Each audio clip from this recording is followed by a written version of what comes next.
Halima al-Sadiya and her husband trudged alongside their fellow tribeswomen as they approached Mecca. Each year, women from various tribes came to the city to offer their services as wet nurses to the children, seeking financial support and assistance from the city's well-off families. However, this year had been particularly difficult. A severe drought withered their land, and the scarcity of resources left many families desperate and destitute. When Halima saw Muhammad for the first time, she felt a strange stirring in her heart. He was a mere infant, swaddled in simple cloth, his wide, searching eyes revealing an unusual calmness for a child so young. Yet, there was hesitation. Muhammad was an orphan. In those days, taking an orphan child often meant little financial support. The child's mother, Amina, and grandfather, Abdul Muttalib, were not people of great wealth. Many women passed by, shaking their heads.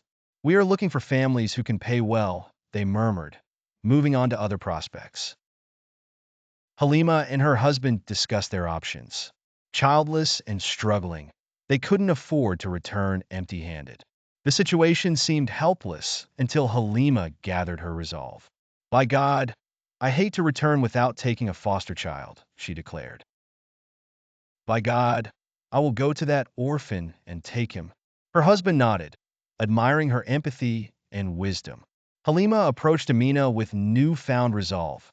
"I will take him," she stated firmly. Almost immediately, she felt a peculiar sense of peace wash over her as she scooped Muhammad into her arms. On their journey back to their village, Halima began to notice astonishing changes. Her dry, depleted breasts filled with an abundance of milk for the first time in months. The donkey she rode on, once frail and weak, now galloped with renewed vigor ahead of the rest. Everyone stared in disbelief. When they arrived back home, their previously barren land began to show signs of fertility. The goats and sheep produced rich, plentiful milk. Halima's household saw blessings beyond their imagining. Over the years, as she nurtured Muhammad, she witnessed his exceptional character and profound wisdom despite his tender age. She could not deny what the signs subtly indicated. This child was destined for greatness.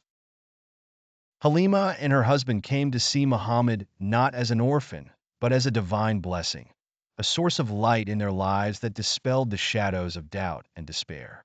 They cherished these early moments, for they knew, deep down, they had been part of something extraordinary.